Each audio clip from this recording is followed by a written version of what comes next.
मुगपति स्कंद स्थिता भीषणां कन्या भी करबार खेट विलस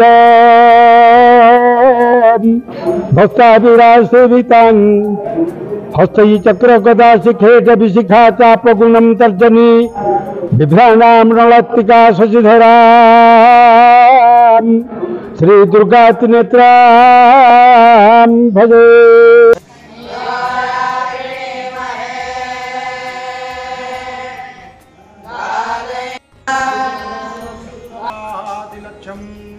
मेकं नित्यं विमलमचलं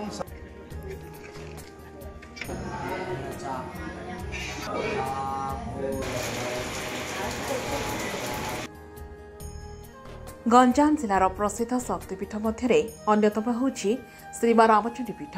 यह मंदिर गंजाम ब्लॉक करपड़ा पंचायतर नीलाद्रिपुर ग्राम पहाड़ पाददेश अवस्थित। एठारे षोडश उपचार पूजा धूमधाम पालित होइथाय। पूजा को नहीं जिला प्रशासन मंदिर परिचालना कमिटी और ट्रस्टी पक्षर समस्त प्रकार व्यवस्था करा जायछि। चलित वर्ष एक नियारा ढंग से पूजा देखा मिली। राज्य बाहर आसिथिबा बहु कुनी कुनी वेदपाठकों द्वारा दैनिक वेदपाठ सह नाना प्रकार पाठ करा जाउछि, जहाँकि एक स्वतंत्र कार्यक्रम। मां रामचंडी दर्शन पाई दैनिक भिड़ जमी थाए। प्रतिपदारे शैलपुत्री, द्वितीय दिन में ब्रह्मचारिणी, तृतीय दिन में चंद्रघंटा, चतुर्थी दिन में कृष्मांडा, पंचमी दिन स्कंदमाता, षष्ठी रे कातायनी, सप्तमी रे कालरात्रि, महाअष्टमी रे महागौरी, नवमी रे विश्राम नवमी और दशमी रे विजया दशमी पूजा करा जाए। प्राचीन कालरू पत्थर मूर्ति रे त्रिशक्ति विराजमान होइछन्ति बोली एही कथा को नहीं नाना आलोचना होछि। त्रेतया युगरे प्रभु श्रीराम वनवास समय विभिन्न प्रांतर में शक्तिपीठ और शैवपीठ स्थापन करथिले। सेथिमध्यरु एही शक्तिपीठ अन्यतम। प्रभु श्रीराम वनवास समय ऋषिकुल्या नदीकूल दे जाउथिले एवं सही समयर किछि दृश्य आज पर्यंत सहीठारे रहिछि। धीरे धीरे एही पीठ गंजाम जिले में प्रसिद्ध होबार लागिला। एही मंदिर पहाड़ पाददेश रे रहितिबारु श्रद्धालुंकर बहुमात्रा रे आगमन होइथांती। वर्तमान पूजा महापूजार आशीर्वाद मिली मत करने आउ रात्र महापूजा एवं सप्तशती चंडी पाठ रात्रि संध्या समय रे सप्तशती चंडी हवन एवं भगवती प्रसाद समस्त प्रकार समस्त लोक मान बहुत आनंद रे आडम्बर रे भगवती प्रसाद को जी हम प्रातः सायंकालीन दोनों टाइम माता रानी के सानिध्य में वेद पाठ करते हैं और साथ में सायंकालीन माता रानी का पुष्प से अर्चन भी करते हैं और देवी सूक्त और आदि सूक्तों का माता रानी के सानिध्य में पाठ भी करते हैं। और हमारा ये बड़ा सौभाग्य है जो माता रानी के यहाँ पे सेवा देने का अवसर प्राप्त हुआ। बहुत बहुत धन्यवाद। माँ 16 दिन रे 16टी बेसरे माँ पूजा पाती। माँ भक्त मान को प्रत्येक दिन अलग अलग बेसरे दर्शन दियंती। बहुत दूर दूरांतर भक्त माने आसी निजर इष्टदेवी माँ रामचंडी को पूजा पाठ करती एवं मानसिक पूर्ण पाई एठी अखंड दीप भी प्रज्वलन करती। एठी प्रत्येक पाखापाखि 300 रु ऊर्ध्व आमर अखंड दीप प्रज्वलन होइछि। आपण विजुअल माध्यम रे भी भक्त मान को देखै परिबे।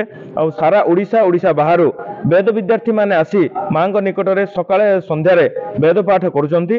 पंडित नवकृष्ण आचार्य, पंडित विजय कुमार त्रिपाठी एवं रामकृष्ण शतपथी प्रत्यक्ष उपस्थिति रे एठी पूजा अर्चना कार्य चलेछि। ट्रस्ट एवं कमिटी रो स्वतंत्र व्यवस्था भक्त मानक पय हेछि। तो प्रसाद सेवन टू आरंभ करी किपली मां निकट रे दर्शन करि परिबे, लोक मानकर केमती तदारक हेइ परिबे, से माने सुरुखुर रे आसी जाई परिबे ता पय भी मर्यादा पुरुषोत्तम श्री रामचंद्र द्वारा स्थापित मां रामचंद्र पीठ बहुत आदिम काल एवं एठारे बहुत लोकंर आशा आकांक्षा मानसिक पूर्ण हुए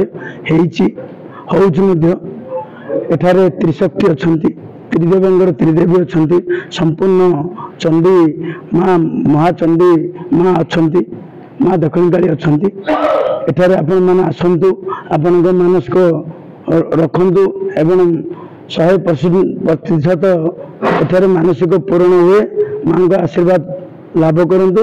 एठारे प्रशासन कमिटी एवं ट्रस्ट बहुत आपण मान द्वारा आपण मान चेष्टा करुचे आपण मैंने आसी दर्शन लाभ करूँ आशीर्वाद प्राप्त करूँ जय महाराज अलग भेष अच्छी सकाल माँ मार्जना मार्जना मार्जना स्नान स्नान पर माँ भोग भोग आरती आरती पर ब्राह्मण गोसाई मान द्वारा माँ सूर्य पूजा द्वारपाल पूजा इत्यादि हुए इत्यादि है माँ खरा समय माँ अन्न प्रसाद हुए अन्न प्रसाद पर संध्या समय संध्या आरती पर माँ चंडी पाठ पर चंडी हवन पर महायज्ञ पर माँ महाप्रसाद अन्न भोग इत्यादि जय माँ रामचंडी मुंडा अनुराधा नायक रामचंडी माँ पीठ में आज आम 16 पूजा मध्य पूजा चली 16 पूजार आज गोटे आम पूजा चली माँ बहुत प्रत्यक्ष माँ कृपा समस्त अच्छी माँ मानसिक पूरण करती से भक्ति